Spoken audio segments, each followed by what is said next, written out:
बड़ी खबर मुंबई से सामने आ रही है, जहां पर मुंबई के राज स्टूडियो में बच्चों को बंधक बनाया गया है। ये बड़ी खबर आपको बता दें, रोहित नाम के शख्स ने बच्चों को बंधक बनाया। स्टूडियो में ऑडिशन आयोजित करा रहा था रोहित, जिस दौरान 15 से 20 बच्चों को बंधक बनाया गया है। स्टूडियो में 100 से ज्यादा बच्चे ऑडिशन के लिए पहुंचे थे।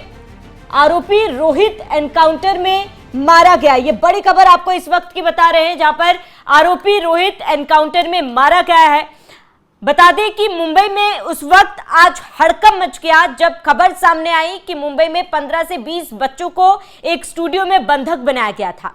बंधक बनाने वाला आरोपी रोहित आर्य ने अपना एक वीडियो भी जारी किया था। उसने कहा था कि इन बच्चों को सुरक्षित रखा गया है, लेकिन उसके कुछ सवाल है। वो सवाल प्रशासन से है और वो बदलाव चाहता है। इसके साथ ही एक बड़ा बयान रोहित ने अपने इस वीडियो में दिया था कि मैं सुसाइड करने जा रहा था, लेकिन मेरा प्लान बदल गया और इस प्लान के तहत मैंने इन बच्चों को बंधक बनाया है। अगर पुलिस, प्रशासन, सरकार ने कोई भी हिमाकत की तो नुकसान, खामियाजा इन बच्चों को उठाना पड़ेगा और इसकी जिम्मेदारी रोहित की नहीं होगी। जिसके बाद से आपको बता दें कि महाराष्ट्र पुलिस ने बेहद ही सूझबूझ के साथ तमाम बच्चों को सुरक्षित बाहर निकाल लिया, उनका रेस्क्यू कराया और इसके साथ ही इस दौरान एनकाउंटर में रोहित आर्य मारा गया है।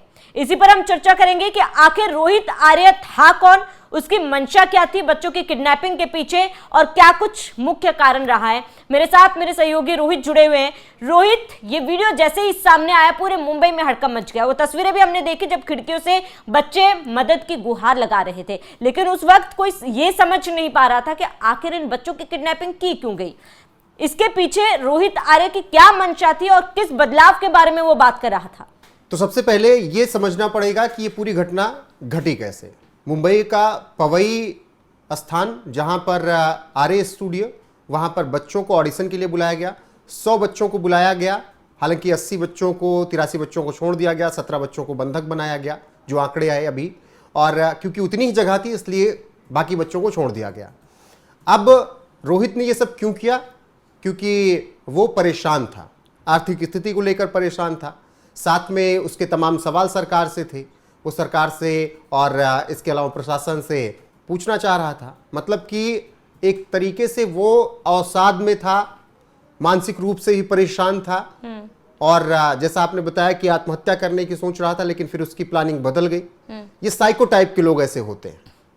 मैं महाराष्ट्र में जो कुछ हुआ वो आगे बताऊं, उससे पहले ठीक एक ऐसी घटना उत्तर प्रदेश में कुछ साल पहले हुई थी, जहां एक बर्थडे पार्टी के नाम पर एक ऐसे ही साइको व्यक्ति बुलाता है बच्चों को, उनको किडनैप कर लेता है अपने घर में, फिर धमकियां देता है कि सबको मार दूंगा, ये कर दूंगा, वो कर दूंगा। फिर वहां भी पुलिस किसी तरीके से रेस्क्यू ऑपरेशन चलाती है, बच्चों को सुरक्षित निकालती है और फिर उसका एनकाउंटर होता है। तो ये कुछ ऐसे मानसिक परेशान लोग होते हैं जो कि इस तरीके की घटना को अंजाम देने की कोशिश करते हैं। बहुत से लोग जो साइको किलर हम लोग सुनते हैं कि उनको मजा आता है ऐसी घटनाओं को अंजाम देने में। तो अभी तो ये रोहित के मरने के साथ ही दब गया सब कुछ कि वो क्या पूछना चाह रहा था, क्या नहीं पूछना चाह रहा था। लेकिन पूरे ऑपरेशन को अंजाम कैसे दिया गया पुलिस की तरफ से, ये भी समझना बेहद जरूरी है।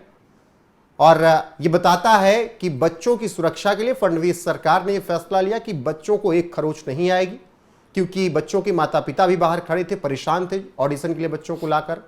जब उनको कैद कर लिया गया तब फडणवीस सरकार ने एक्शन में आई, प्रशासन एक्शन में आया और यह बताया गया कि महाराष्ट्र में जो अपराध करेगा वो घंटों भर में मारा जाएगा। सामने से जाना बहुत मुश्किल था पुलिस का, क्योंकि रोहित पूरी नजर बनाए हुए था। ऐसे में पुलिस पीछे की तरफ से जाती है, बाथरूम के पीछे वाले गेट से वो एंट्री करती है और फिर एंट्री करके बच्चों को वहां पर छुड़ाने का प्रयास किया जाता है। बहुत शांति से पुलिस बात करती है रोहित से कि तुम्हारी क्या बातें हैं, क्या नहीं बातें हैं। एयर गन उसके पास से बरामद हुई, जिससे वो बच्चों को डरा रहा था, धमका रहा था। कुछ पाउडर बरामद हुए उसके। फिर जैसे ही बच्चों को निकाला गया उसके बाद पुलिस ने एक्शन शुरू किया और ऐसे में रोहित ने पुलिस पर हमला करने की कोशिश की और फिर पुलिस ने सीधे गोली चलाई और रोहित का काम तमाम हो गया, एनकाउंटर उसका हो गया। उसको फिर ले जाया गया हॉस्पिटल, जहां पर उसे डॉक्टरों ने मृत घोषित कर दिया गया। ये लगभग 2.5 से 3 घंटे का ऑपरेशन चला जब से पुलिस आई उसके बाद का। अब ये बात कैसे पता लगी?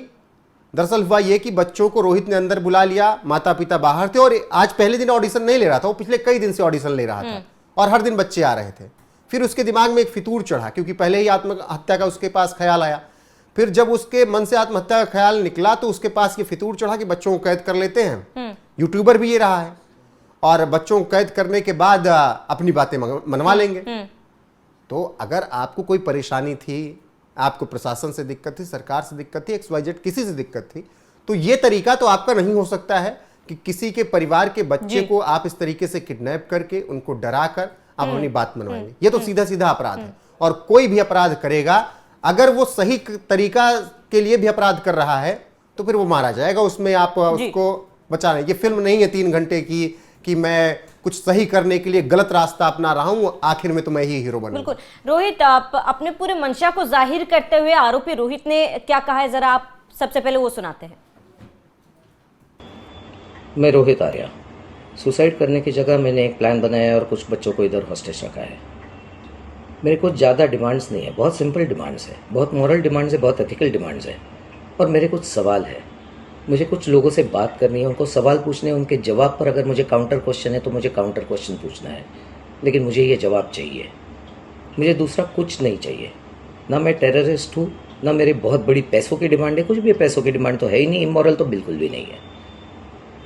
सिंपल कॉन्वर्सेशंस करने हैं, और जिसके लिए मैं इन बच्चों को हॉस्टेज लिया है।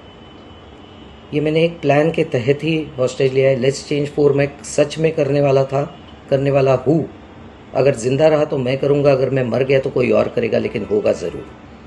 इन्हीं बच्चों के साथ होगा अगर इनको हार्म नहीं होता है तो, because the slightest wrong move from your and will. तो रोहित को सुना हमने। रोहित, इसमें जिस तरीके से ये आरोपी जिक्र कर रहा है और डंकी की चोट पे वो ये कह रहा है कि जो बदलाव मैं लाना चाहता हूं वो बदलाव तो जरूर आएगा। उसने ये भी कहा कि अगर मैं मर गया तो दूसरे लोग इसको अंजाम देंगे, इस तरीके के वारदात को दोबारा से अंजाम दिया जाएगा। ऐसे में अब जब आरोपी रोहित की मौत हो चुकी है, आपको नहीं लगता कि अब सच्चाई से पर्दा उठना और ज्यादा मुश्किल हो गया? ये जानना बेहद ही जरूरी था कि आखिर मंशा क्या है और जिन लोगों का वो जिक्र कर रहा है वो लोग कौन थे। बिल्कुल, ये आगे खुलासे होंगे। बाकी जो 17 बच्चों को किडनैप किया गया था वो बच्चे तो निश्चित तौर पर बताएंगे ही, क्योंकि ऐसा तो नहीं था कि वो बहुत नाबालिग, उनको कुछ समझ में नहीं आ रहा था, सब एक्टिंग के लिए ऑडिशन देने जा रहे थे। और ऐसे में उन बच्चों के सामने वो क्या बात कर रहा था, 2-2.5 घंटे 3 घंटे किडनैप करके रखा था, तो बच्चों से बात की ही होगी, तो वो बच्चे बताएंगे। उसके आधार पर कुछ ना कुछ तो खुलासा होगा कि इसकी मंशा क्या थी। फिलहाल पुलिस ने बताया कि अब सभी बच्चे सुरक्षित हैं। कुछ खबरें ऐसी आ रही हैं सूत्रों के हवाले से कि कुछ बच्चों को चोट लगी है, कुछ बच्चों के साथ जाति भी की गई है, मतलब मारा वारा गया होगा या कुछ और तरीके से जाति की गई होगी। वो आगे खुलासे होंगे, वो आप तक हम जरूर पहुंचाएंगे।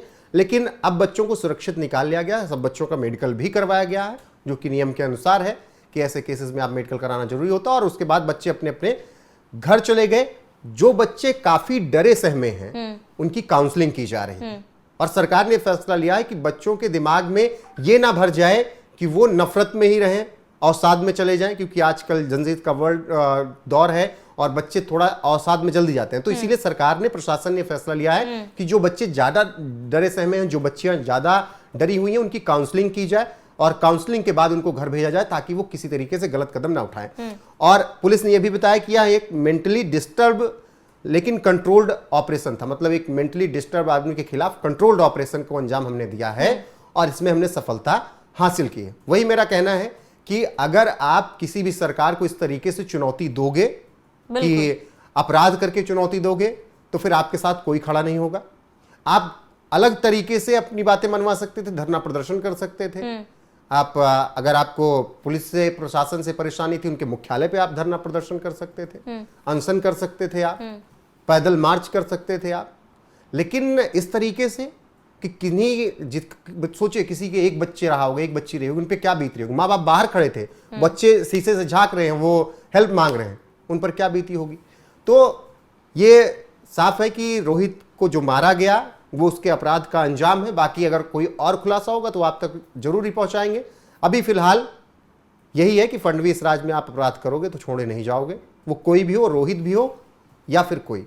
बाकी यहां पर बेक लाइन और विरोध तो निश्चित तौर पर विपक्षी उठाएंगे ही, विरोध करेंगे ही, लेकिन अब की उनके पास एक ऑप्शन नहीं होगा, क्योंकि नाम रोहित होगा एनकाउंटर हुए व्यक्ति का, तो वो ज़्यादा विरोध भी नहीं कर पाएंगे। बाकी जो अपडेट आएगी आप तक जरूर पहुंचाएंगे।